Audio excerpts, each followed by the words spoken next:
Buenos días, doctora. El grupo 3, integrado por Kiera Quiñones, Yosmara Montaño y Génesis Pacheco, hablará sobre la flora bacteriana intestinal en la absorción y control de enfermedades en el tubo digestivo.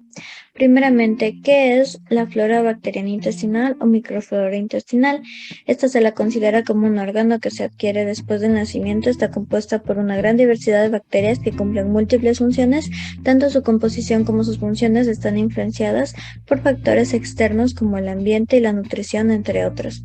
La microflora intestinal está asociada con efectos benéficos en el huésped, como la promoción de la maduración y la integridad del epitelio intestinal, la protección contra patógenos y la modulación inmunológica. Además, parece jugar un papel importante en el mantenimiento del equilibrio inmunológico intestinal y la prevención de la inflamación.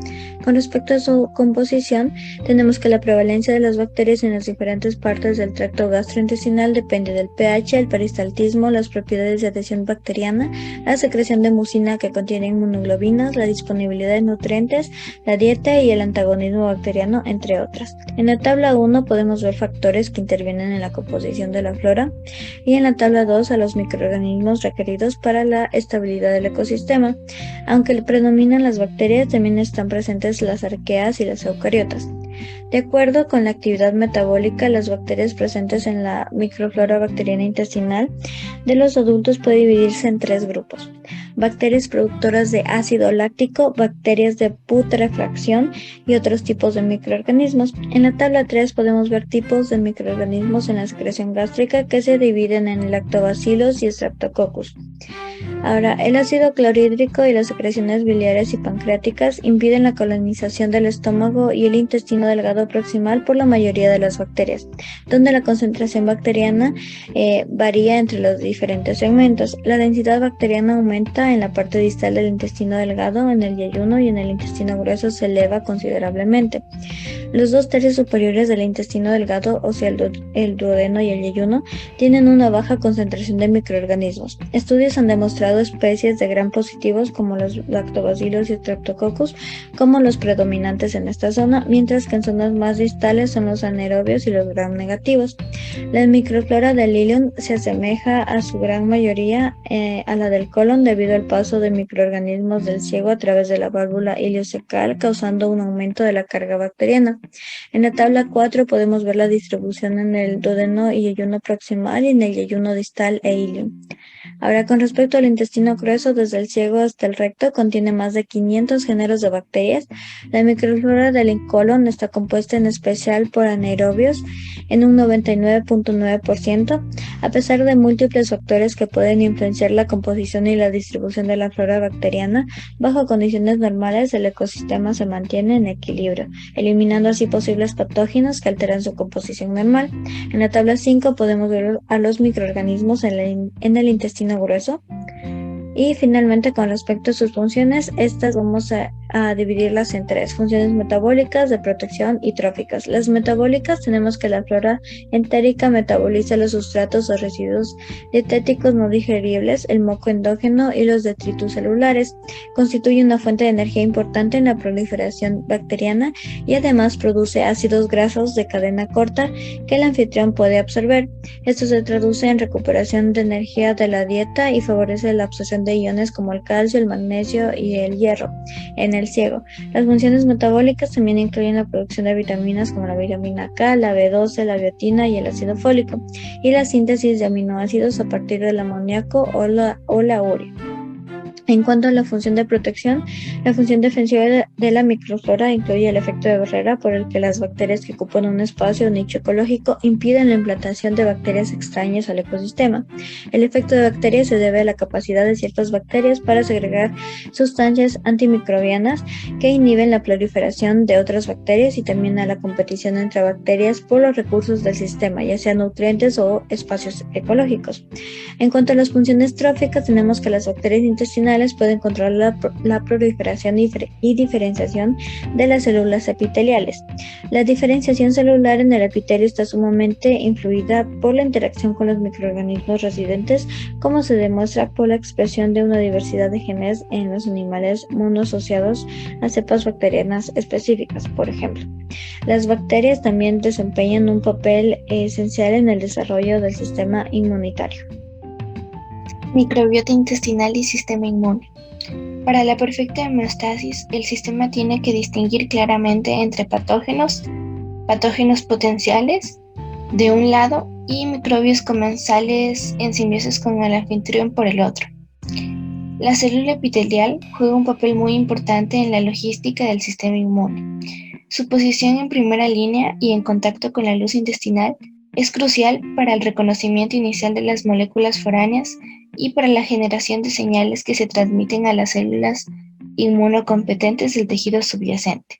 De este modo, las células epiteliales emiten señales con capacidad de atraer y activar leucocitos, aumentar el flujo sanguíneo, incrementar la permeabilidad capilar, entre otros. Los enterocitos pueden actuar como células presentadoras de antígenos, sugiriendo que su rol no se limita a la defensa innata, sino que también participa en el escalón inicial de las respuestas de tipo adquirido. Las estructuras organizadas son lugares de inducción, mientras que la lámina propia y el compartimento epitelial contienen células maduras y efectoras.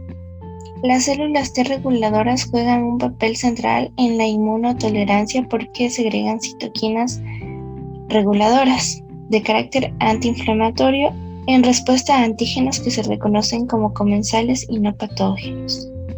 En condiciones normales, la mucosa intestinal contiene pocas moléculas T activadas de fenotipo Th1 y predominan las células T reguladoras. Este contexto de inmunotolerancia permite la exposición continua a una carga antígena abrumadora, sin que por ello se desencadenen reacciones antiinflamatorias que lesionarían al tejido intestinal propio. La interacción con el mundo microbiano en la luz intestinal parece ser un mecanismo primario en la conformación del estado de inmunotolerancia activa mediado por las células T reguladoras. De acuerdo con la hipótesis de la higiene, en las sociedades occidentalizadas, la incidencia cada vez mayor de atopias, entre ellas eczema, rinitis, alergias, enfermedades inflamatorias intestinales, trastornos autoinmunes, esclerosis múltiple, diabetes tipo 1, podría explicarse por una disminución de la carga microbiana en los primeros meses de vida. Hay evidencias que sugieren que la exposición a microorganismos no patógenos por alimentos y por vía orofecal ejerce un impacto homeostático. Cabe destacar que el sistema inmune de las mucosas cuenta con 3 compartimentos diferenciales anatómicamente, entre ellos las estructuras organizadas, que serían placas de Peyer y folículos linfoides, la lámina propia y el epitelio superficial, y que la inducción de respuestas inmunes de tipo adquirido es un fenómeno que tiene lugar principalmente en las estructuras foliculares de la mucosa intestinal. En cuanto a las disfunciones de la microbiota intestinal, tenemos que los diversos procesos se asocian con cambios en la composición metabólica de la flora entérica. Por ejemplo, tenemos las enfermedades diarreicas agudas se deben a patógenos que proliferan y tienen características invasivas. La diarrea asociada a los antibióticos se debe a un desequilibrio de la flora intestinal con la proliferación de especies patógenas, como por ejemplo cepa de Clostridium difficile. Se considera que las bacterias intestinales se desempeñan un papel en la patogenia del síndrome del intestino irritable. En pacientes con este síndrome presentan distensión abdominal y flatulencia. La fermentación con lugar en el colon genera volumen variable de gas. La putrefacción de las proteínas por bacterias de la luz intestinal se asocia con la encefalopatía hepática en pacientes con insuficiencia hepática aguda o crónica. Las disfunciones de la barrera mucosa pueden causar una translocación bacteriana. La translocación de bacterias variables o muertas en cantidades muy pequeñas constituye un refuerzo fisiológicamente importante para el sistema inmunitario.